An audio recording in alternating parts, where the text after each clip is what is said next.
So, good day po. So, ang demo po ito is para dun sa survey questionnaires.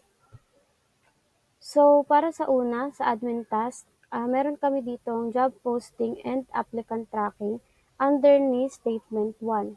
So, dito meron tayo ditong job offerings tab. Dito makikita natin yung job categories. Meron tayo ditong post a job function wherein mag-open ng modal para sa ang input ng mga details kapag magpo-post ng isang job. So, for example, mag-add tayo ng job details. So, salary, experience, monthly salary, employment type, descriptions, and pwede rin tayo makapag-upload dito ng attachment. So, pag na-fill outan na lahat ng input fields or details, pwede na nating i-post. So, dito, nilagay ko siya sa category ni Finance and Accounting. So, pag pinost ko is, dito din natin siya makikita sa tab ni Finance and Accounting. So, dito na siya lalabas. So, makikita na kompleto yung features katulad nung job posting and job posted tracking. So, para naman po sa data accuracy and error prevention under ni Statement 11. So, for example, mag-add ulit ng panibagong job si admin. So, kunyari, bagong job details to.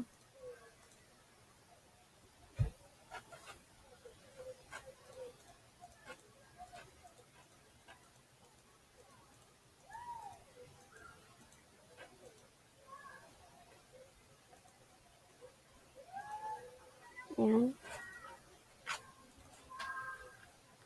So, for example, meron siyang hindi nalagyan na field.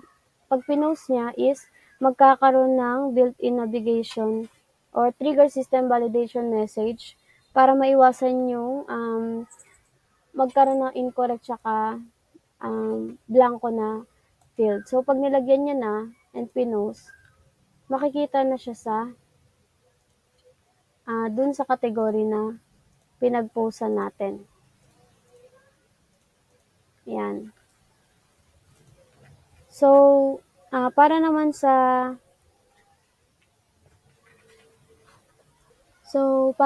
po sa system performance and multi-user handling under ng statements 15, 16, 17, and 18.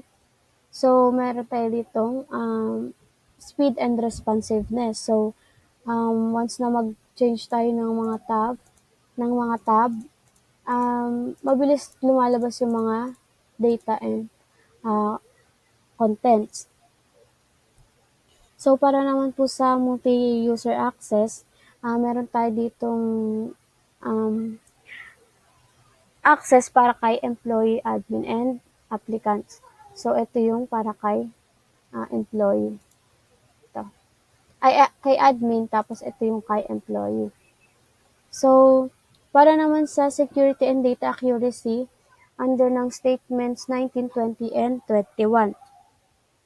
So, data protection, meron tayo ditong secure na login. So, for example, kay employee, nag-log out ako. And pag nag-log in ulit,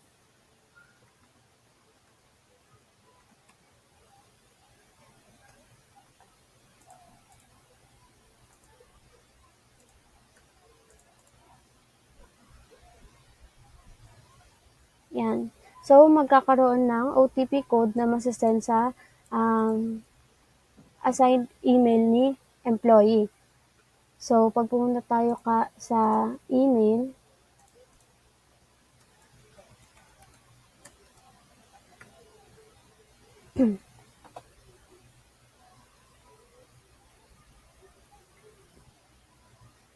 yan, makikita natin yung updated na code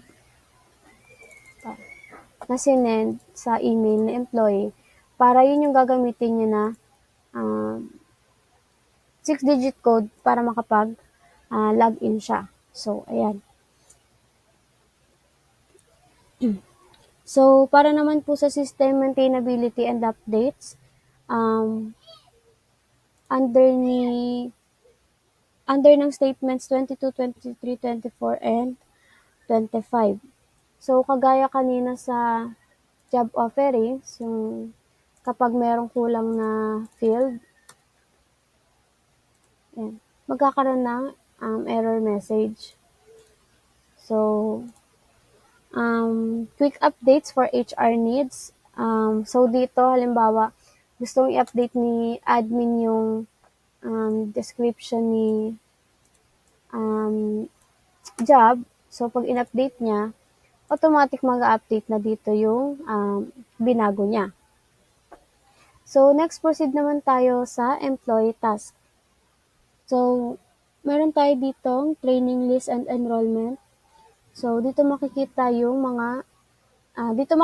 employee yung mga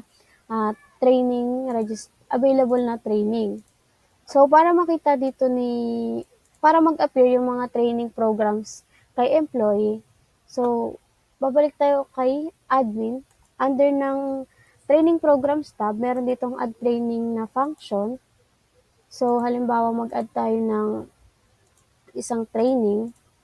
So, may start date at end date, venue, mode, instructor. So, meron na din ditong hours per day and na-edit individually yan kung anong gusto nyong date per day. So, description.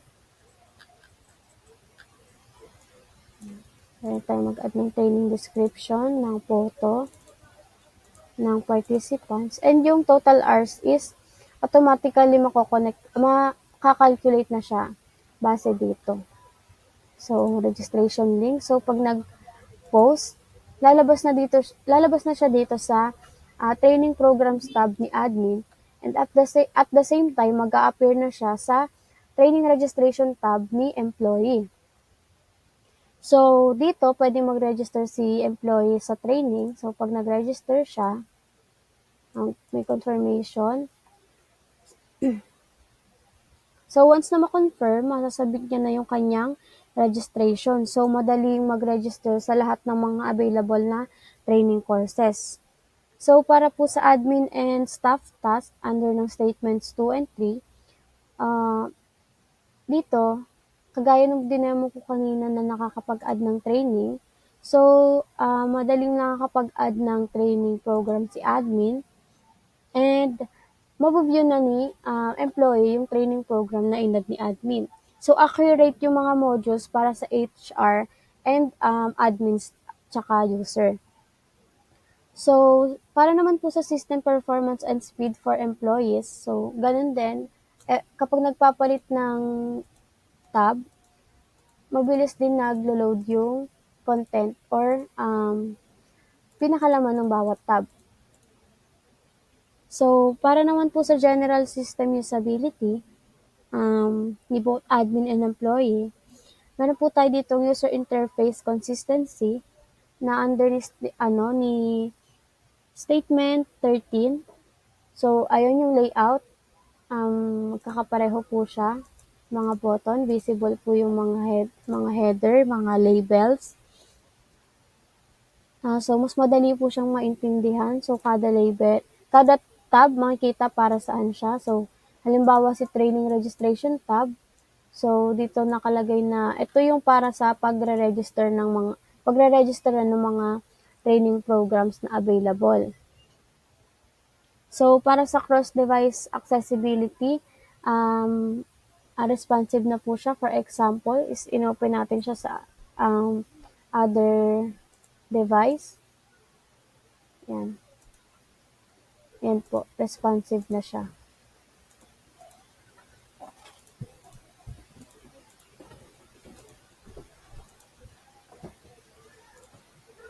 Yan. And, para naman po sa system integration, sa data exchange with other platforms under ng statement 9, meron po tayo ditong export as Excel sa admin panel. So, dito siya nakikita sa data sa evaluation. Yan, export as Excel. Pero, para makita natin yung data sa evaluation, kailangan po muna makapag-evaluate ni employee dun sa training na yon. So, para mag-appear naman po yung evaluation kay employee, is gagawa muna si admin ng training evaluation. For example, dito sa training na professional development, dito siya mag-add ng evaluation form. So, evaluation title, descriptions. So, pwede makapag-add ng questions. Yan. Pwede makapag-add ng multiple na questions. Then, pag sinave, yan. Masisave na yung evaluation. So, para makita siya ni employee, dito yan siya ginagawa. So, under ng data, sa training progress, makikita yung employee na nag-register. So, para mag-appear yung evaluation dun sa employee panel, kailangan siyang i-open ni admin. So, for example, yung pinag-registeran niya na training is matatapos na, and like 10 minutes before matapos yung training is i-open na ni admin yung evaluation. So, pag in-open niya na and nag-proceed tayo sa employee tab, makikita na natin siya under ng evaluation tab ni employee. So, ito na yung pinag-registeran niya na training and pwede nang i-evaluate. So, pag in-evaluate natin, so pag sinubmit, yan, evaluation successfully submitted, doon nalalabas sa data ng evaluation yung sagot ng employee. Yan, so meron na siyang data. So, pag in-export natin, ma-export na yung data niya as Excel. Yan. So, that's all po. Thank you.